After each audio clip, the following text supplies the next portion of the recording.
చేస్తున్నట్టుంది. Thank you.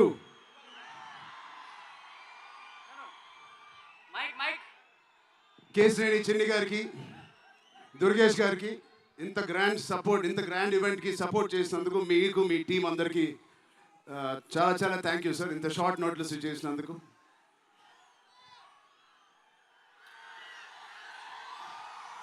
Vijayawada అసలు మీ అందరి మధ్యలో ఇక్కడికి వచ్చి చేసుకున్నందుకు మీ అందరికీ థ్యాంక్ యూ సో మచ్. చాలాసేపు నుంచి వెయిట్ చేసినందుకు. ఇంత హీట్లో షర్ట్ అంతా మొత్తం అయిపోయింది అందరికీ. బట్ ఈ హీట్ని, ఈ ఎనర్జీని చాలా చాలా ఇంతసేపు ఎంజాయ్ చేశాం. విజయవాడలో చేయాలనుకున్నాం. ఎప్పుడైతే డిసైడ్ అయ్యామో నేను సతీష్ గారికి చెప్పాను, ఇది మా లక్కీయెస్ట్ సిటీ. నాన్నగారికి కానీ మాకు ఖైదీ నెంబర్ 150 కూడా ఇక్కడే చేసాం, ఇంద్ర కూడా ఇక్కడ చేసాం. సో ఆ లక్ని కొంచెం మేము ఇంటికి తీసుకెళ్దామని ఇక్కడికి వచ్చాం. మీ అందరికీ, తమ్ముళ్ళకి, ఇక్కడ ఉన్న అన్నయ్యలకి, వచ్చిన అక్కలకి, చెల్లెలకి, మీ అందరికీ పేరు పేరున థ్యాంక్స్. అలాగే టీవీలో చూస్తున్న మా అభిమానులకి, వాళ్ళందరికీ చాలా చాలా థ్యాంక్ యూ. సరే, పెద్ది అన్ని విజువల్స్ చూశారు మీరు. పెద్ది ఎన్నో కథలు వింటూ ఉంటాం ఆర్టిస్ట్గా. కొన్ని కథలు విన్నప్పుడు నచ్చుతాయి, కొన్ని కథలు విన్నప్పుడు ఆశ్చర్యపరుస్తాయి. బట్ పెద్ది అనే కథ మాత్రం విన్నప్పుడు ఎక్కడో గుండెలో నా హృదయానికి చాలా దగ్గరగా హద్దుకుని ఉన్న ఒక కథ. ఇలాంటి కథ మా నాన్నగారు చెప్పినట్టు 10 సంవత్సరాలకు ఒకసారి వస్తుందేమో ఇలాంటి కథ. అలాంటి కథ నాకు వచ్చినందుకు ఫస్ట్లీ నా సుకుమార్ గారికి, బుచ్చిబాబు గురువు గారికి నేను మనస్ఫూర్తిగా థ్యాంక్స్ చెప్పుకుంటున్నాను. నా దారిలో, నా ఈ సినిమా జర్నీలో నాకు ఇలాంటి ఒక కథ ఇచ్చినందుకు. ఇది నా లైఫ్ లాంగ్, నా సినిమా లైబ్రరీలో వన్ ఆఫ్ ద టాప్ ఫిల్మ్స్గా నిలిచిపోతుంది. పెద్ది చాలా చేసింది, నన్ను వ్యక్తిగతంగా ఒక మంచి దారిలోకి మార్చింది. ఒక యాక్టర్గా నాకు చాలా సాటిస్ఫాక్షన్ ఇచ్చింది. Love you, love you, love you. అలాగే ఇది నాకు బుచ్చి గారు చెప్పినప్పుడు ఇది ఒక సినిమా స్టోరీ లాగా చెప్పలేదు, ఒక వ్యక్తి జర్నీ లాగా, ఒక ప్రయాణం లాగా ఒక కథ మొత్తం నరేట్ చేశారు నాకు. ఇది మామూలు సబ్జెక్ట్ కాదు, ఇది ఎగిసిపడే ఒక మనిషి కథ కాదు. కిందకి పడిన మనిషి లేచి ఎలా నించుంటాడో అలాంటి కథ ఇది. అందరూ కష్టం గురించి మాట్లాడుతున్నారు. అరే, ఇలాంటి కథ కోసం కాకపోతే ఎప్పుడు కష్టపడతామండి. కష్టంతో చేసిన పని కాదు, చాలా ఇష్టంగా, ప్రేమతో చేసిన పని. ప్రతిరోజు లెగిసి పొద్దునే షూటింగ్ ఎప్పుడు వెళ్ళాలా, జిమ్ చేసి షూటింగ్ ఎప్పుడు వెళ్ళాలా అని అనిపించిన one of the rarest films నాకు. బహుశా ఒక మగధీర కనిపించింది, రంగస్థలానికి కనిపించింది, RRR కనిపించింది, మళ్ళీ నాకు పెద్దిగా అనిపించింది. అలాంటి భావం, అలాంటి ఒక ఎక్స్పీరియన్స్ ఇచ్చిన మా బుచ్చిబాబుకి స్పెషల్గా థ్యాంక్స్ చెప్పాలి. బుచ్చిబాబు ఇది నాకు కథ నరేట్ చేసి ఇంట్లో నిజంగా చాలా ఆశ్చర్యపోయింది, తన బుర్ర ఎలా పనిచేస్తుందని. ఇంత అద్భుతంగా రాసి పెట్టుకోండి. ఇండియాలో నంబర్ 4 or 3 టాప్ డైరెక్టర్స్లో బుచ్చిబాబు పేరు ఉంటుంది ఫ్యూచర్లో.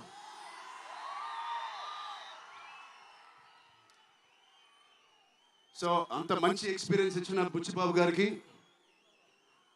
చాలా చాలా థ్యాంక్ యూ. ఇలాంటి సినిమా ఒప్పుకోవడానికి నాకు ఒకటే బలం నా మనసులో, ఇలాంటి సినిమా చెయ్యాలి అని.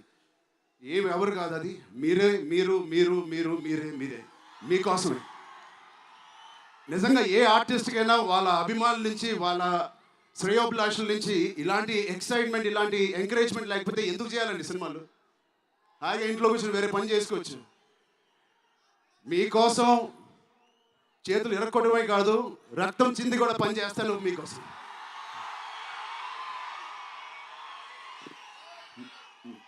మిమ్మల్ని ఎంటర్టైన్ చేయడం ఒక పిచ్చా, లేకపోతే సినిమాలో మంచి సినిమా చేసి మీకు ఏదైనా ఇవ్వాలని ఒక పిచ్చా నాకు తెలియదు. నాన్నగారు కొడుకు పుట్టినందుకు, కళ్యాణ్ బాబాయ్ గారు ఉన్నందుకు ఇంట్లో ఇది ఇది తప్ప నాకు ఇంకేం తెలియదు. బహుశా ఇంకోటి తెలుసుంటే ఇలా ఇంత పెద్ద ఆర్టిస్ట్ నేను ఒక ఫీల్డ్లో అయ్యేవాడిని కాదు. నాకు తెలిసిందల్లా సినిమా సినిమా సినిమా. సో నేను చనిపోయే వరకు మిమ్మల్ని ఎంటర్టైన్ చేస్తూనే ఉంటాను, అది రాసి పెట్టుకోండి.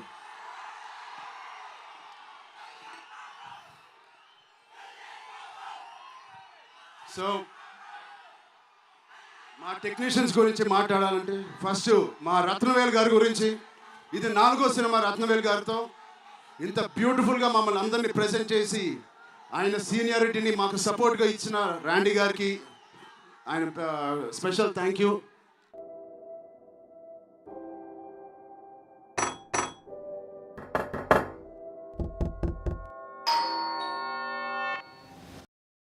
మా పెద్ద వరల్డ్ని Naveen Nooli, thank you so much, fantastic editing. మిగతా టెక్నీషియన్స్ అందరూ, మా అనంత్ శ్రీరామ్ గారు, బాలాజీ గారు, మా choreographer Jani master, Bosco master, thank you so much. మిగతా సింగర్స్ అందరికీ థ్యాంక్ యూ సో మచ్. మా సతీష్ గారి గురించి చెప్పాలి. మొదటి సినిమా ప్రొడ్యూసర్ లాగా కాదు, ఒక 50 సినిమాలు తీసిన ప్రొడ్యూసర్ లాగా ఆయన దీనికి సార్ పనిచేశారు. ఆయన ఒక పెద్ద కన్స్ట్రక్షన్ కంపెనీకి యజమాని, దాంట్లో కూడా ఒక నంబర్ 1 స్థాయిలో ఆయన ఎదుగుతూ వెళ్తున్నారు. ఆయనకి ఏం పని ఇచ్చినా ఇంత చిత్తశుద్ధితో ఇంత డెడికేటెడ్గా చేయలేదు. ఆయన చేస్తారు. మామూలుగా నేను పనిచేసిన 1-2 ప్రొడ్యూసర్లు టీ తాగి భోజనానికి వచ్చి వెళ్ళిపోతారు. అలాంటి టీ తాగి వెళ్ళే ప్రొడ్యూసర్ కాదు. ఎవ్రీ డే 3 పూటలు అంటే 8 అవర్స్ మాతోనే గడిపినాడు.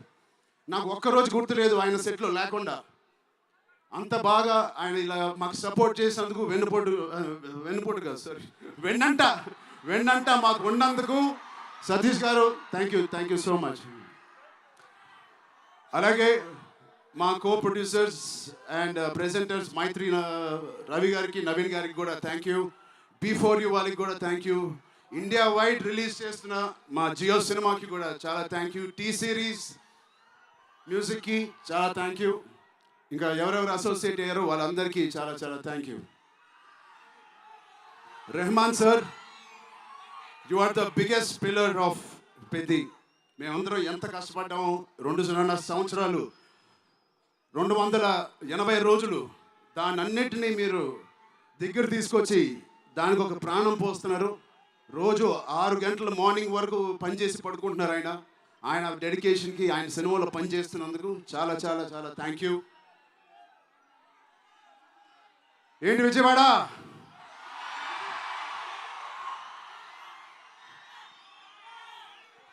ఈసారి ఎవరి పేరు మర్చిపోలేదు కదా నేను.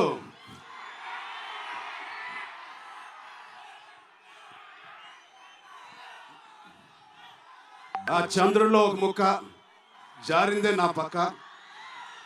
మా జాన్వి గారికి ఇక్కడ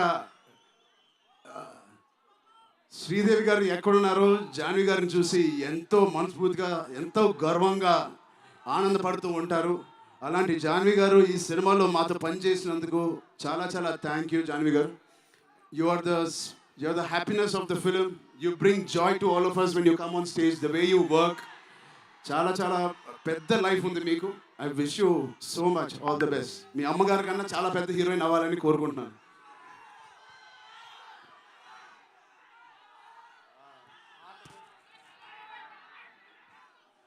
సో డేట్ గుర్తుందా? జూన్ 1. మా అమ్మాయిలందరికీ ఒకటి చెప్పేసి వెళ్ళిపోదాం అనుకుంటున్నాను. యాక్చువల్గా వెళ్ళాలని లేదు, ఇక్కడే ఉండాలని ఉంది మీతోనే. Love you. ఎప్పుడైనా ఒక ఆట ఓడిపోతే అది ఆటగాడు ఓడిపోయినట్టే కాదు, ఒక దేశం మొత్తం ఓడిపోయినట్టు ఏ ఆటైనా. అలాగే ఈ పెద్దిగాడు, మీ అందరికి తెలిసి ఆ డైలాగ్ ఉంది, ఆట ఆడలేదు, ఏంటది, పోరాడాడు. అలాగే మీ అందరి ఆశీస్సులతో, దుర్గమ్మాదేవి ఆశీస్సులతో మీ అందరికీ ఉండాలని, మా అందరికీ ఉండాలని, ఈ 4వ తారీఖున వచ్చే ఈ పెద్ది సినిమాకి ఉండాలని, ఈ పెద్దిగాడి ఆత్మగౌరవాన్ని అమ్మ దుర్గమ్మ సాక్షిగా కోరుకుంటున్నాను, ఆత్మగౌరవాన్ని మీరందరూ ఉన్నత స్థాయికి తీసుకెళ్తారని మనస్ఫూర్తిగా దుర్గాదేవిని కోరుకుంటున్నాను. మీరు కూడా చల్లగా ఉండండి, జాగ్రత్తగా ఇంటికి వెళ్ళండి. మీ కుటుంబ సభ్యులు అందరినీ అడిగానని చెప్పండి. వాళ్ళందరికీ నా నమస్కారాలు ఇవ్వండి. మీరందరూ ఇంతసేపు ఉన్నందుకు థ్యాంక్ యూ.